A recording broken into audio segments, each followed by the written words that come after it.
I invite you to remain standing for a reading from the Gospel of Matthew chapter 20, beginning with verse 1. For the kingdom of heaven is like a landowner who went out early in the morning to hire laborers for his vineyard. After agreeing with the laborers for the usual daily wage, he sent them into his vineyard. When he went out about 9 o'clock, he saw others standing idle in the marketplace, and he said to them, "You also go into the vineyard, and I will pay you whatever is right."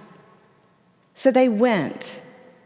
When he went out again about noon and about 3 o'clock, he did the same. And about 5 o'clock he went out and found others standing around, and he said to them, "Why are you standing here idle all day?"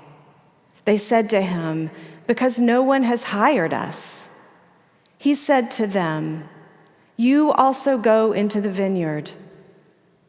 When evening came, the owner of the vineyard said to his manager, "Call the laborers and give them their pay, beginning with the last, and then going to the first." When those hired about 5 o'clock came, each of them received the usual daily wage. Now when the first came, they thought they would receive more, but each of them also received the usual daily wage. And when they received it, they grumbled against the landowner, saying, "These last worked only 1 hour, and you have made them equal to us who have borne the burden of the day and the scorching heat." But he replied to one of them, "Friend, I am doing you no wrong. Did you not agree with me for the usual daily wage? Take what belongs to you and go. I choose to give to this last the same as I give to you. Am I not allowed to do what I choose with what belongs to me? Or are you envious because I am generous?" So the last will be first, and the first will be last. This is the gospel of the Lord. Thanks be to God.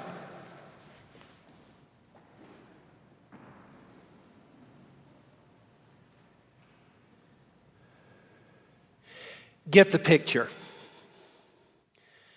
The people of Israel have been enslaved in Egypt for generations. They have cried out to the Lord in their suffering, and the Lord has heard them, and the Lord has delivered them out of Egypt. And now all of the tribes of Israel are gathered at the foot of the mountain of Sinai, the mountain of the Lord. The Lord is ready to lead them to the promised land. Moses goes up onto the mountain into the midst of the cloud of smoke, and the people of Israel hear the voice of God thundering on the mountain. And Moses is going to return with the 10 Commandments. Before they go to the promised land, God wants to make sure they are rooted in the way they are to live their lives. The 10 Commandments. You shall have no other gods before me. You shall not make for yourself any graven image or bow down and worship it. You shall not take the Lord's name in vain. Remember the Sabbath and keep it holy. Honor your father and your mother. You shall not kill. You shall not commit adultery. You shall not steal. You shall not bear false witness against your neighbor. You shall not covet. When we consider these 10 commandments, we realize that the first 4 have to do with our relationship with God. And the last 6 have to do with our relationship with each other. Jesus once summed up all 10 commandments in these 4 words: love God, love others. Relationships are at the center of how God intends us to live on this earth. And so before planting Israel in the promised land, they are given instructions, boundaries that set the parameters for righteous living. Now, before we go out into the world and memorize these 10 commandments and try to adhere to them, we need to focus on that last commandment: you shall not covet. Covet's not a word that we use a lot in the world today. It means to want more in life. We all want more. We want more money. We want more security. We want more support. We want more love. We all want more. But the insidious nature of covetousness is that it wants more from the other person.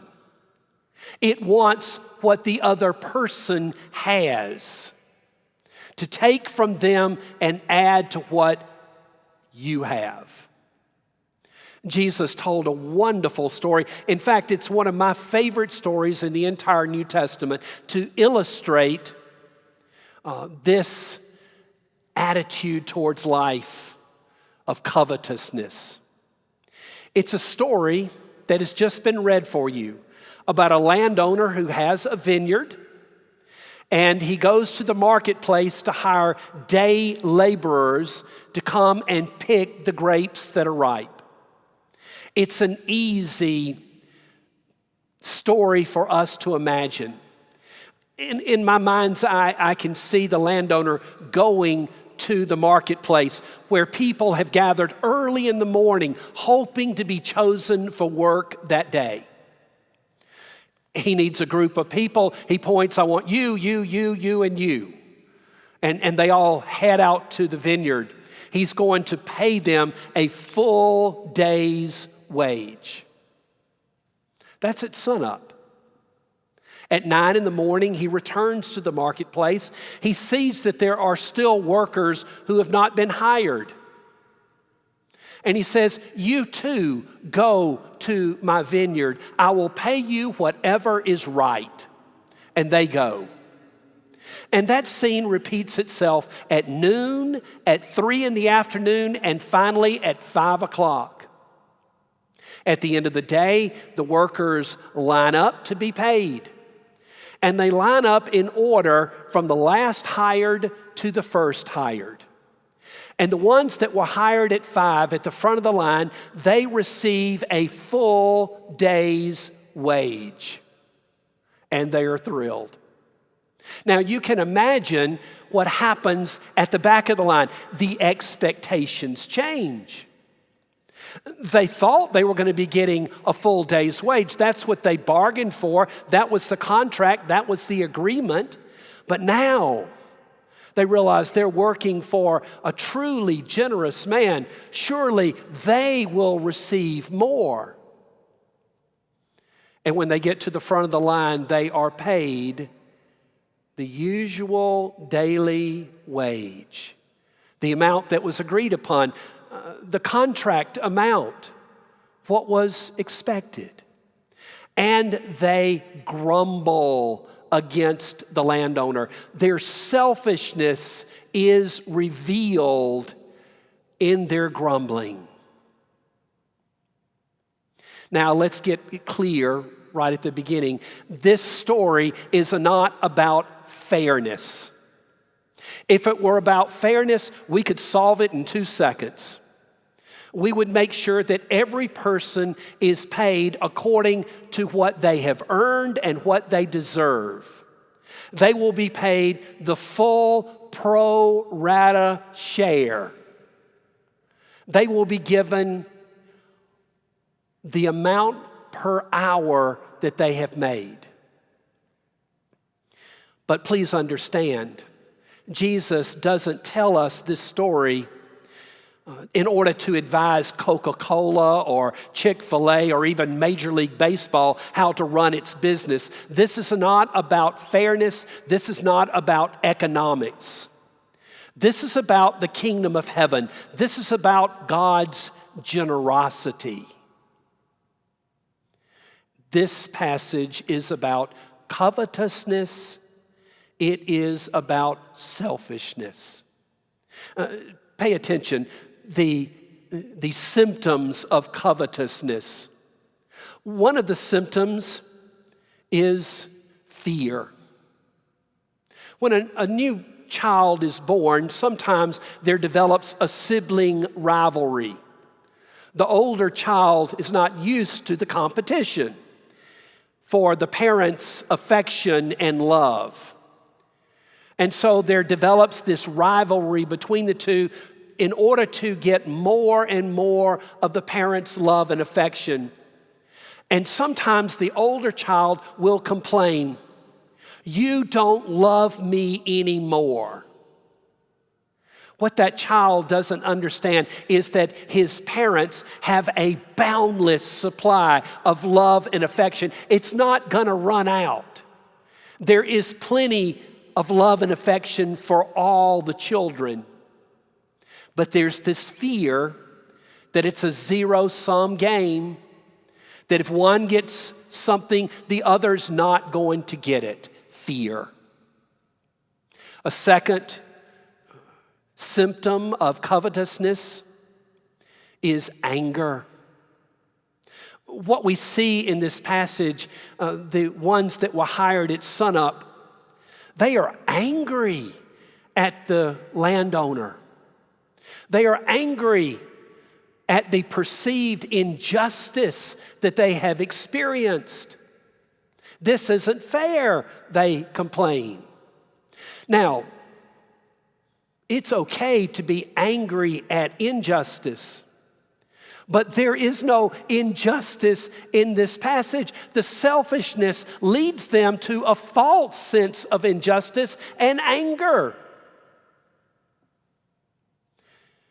Last week, down in South Atlanta, a Wendy's was burned by arsonists. They were angry, and they expressed their anger by destroying a restaurant. And they blocked first responders from getting there. Also, earlier this week, the Carver Neighborhood Market was looted.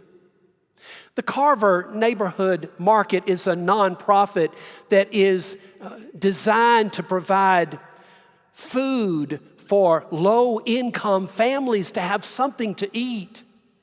And it was experienced having its windows broken out and vandalism and looting.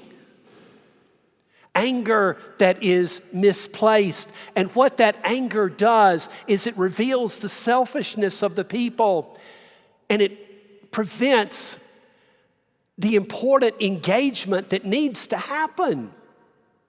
It distracts people from what needs to happen in order to build community. But when people inappropriately act out their anger, it short circuits things like that. It's a sign of covetousness. I want what is yours, I'm going to take it.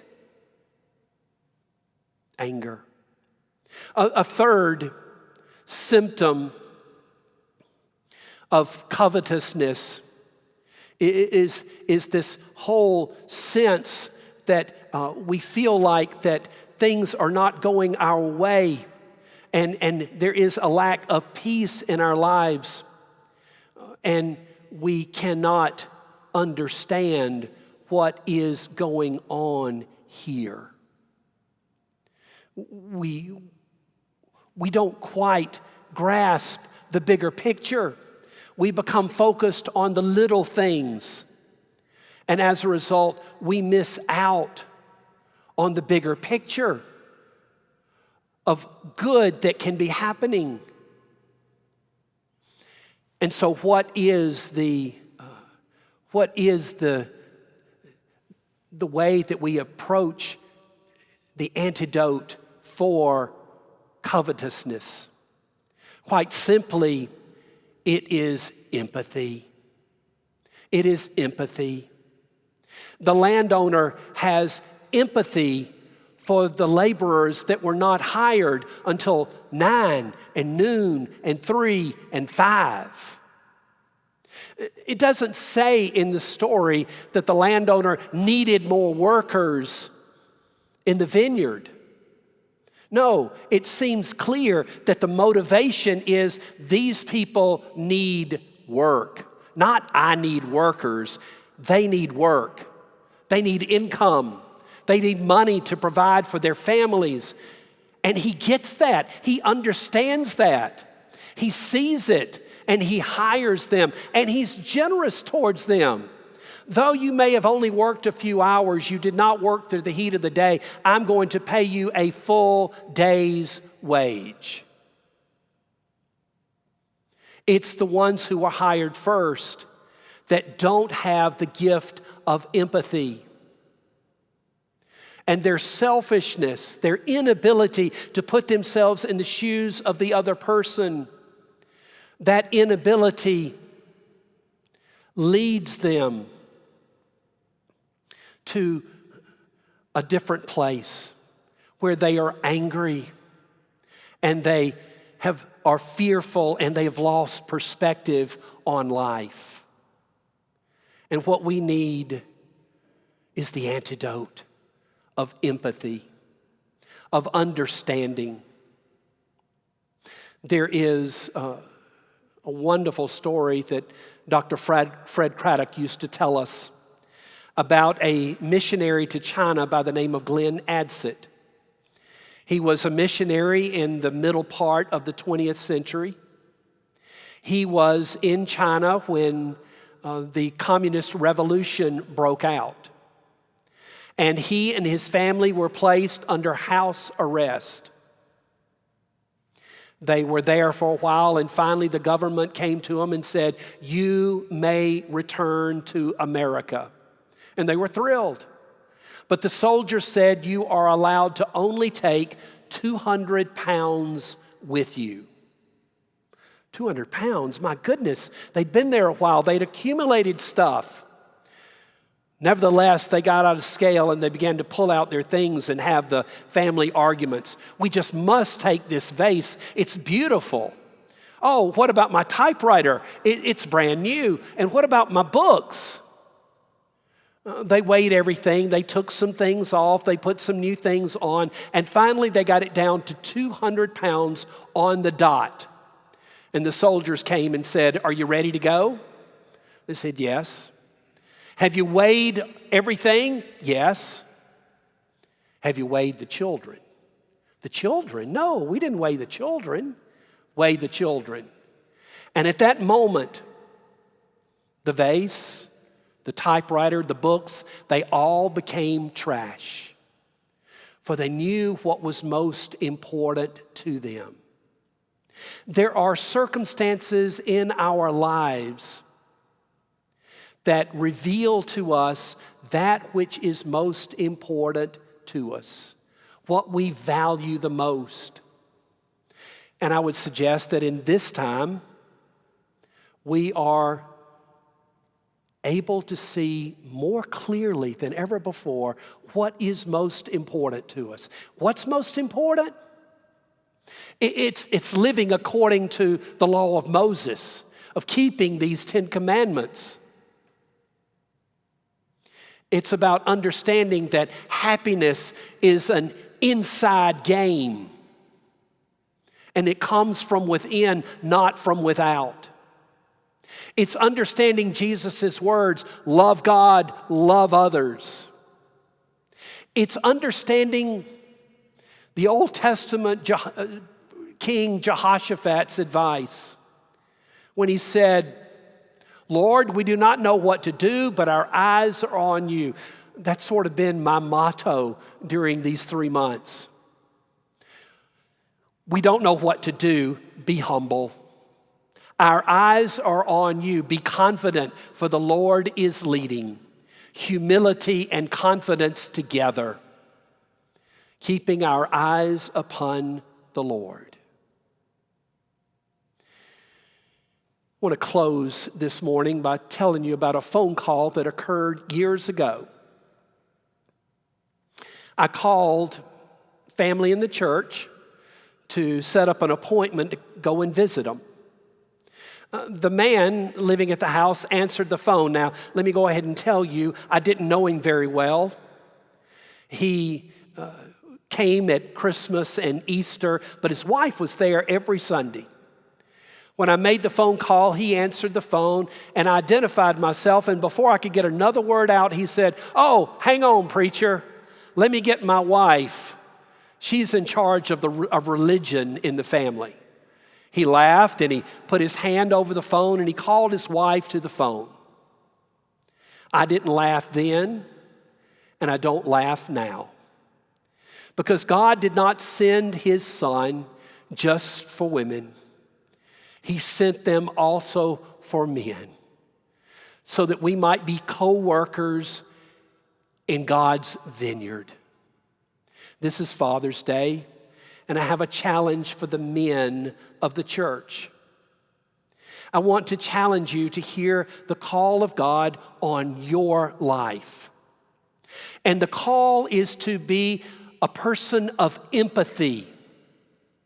Do your best to put yourself in the skin of another person, to try to see life the way that they see life. And when you sense they are hurting, offer to them care. When you see a person that is grieving, offer to them comfort.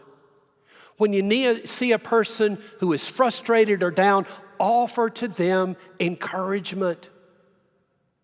I am convinced that when we are empathetic with one another, what we do is we push out all the room for selfishness. We push selfishness out of the way, and we are able to live in harmony and peace with each other. It all comes from letting go of covetousness and living empathetic lives with one another.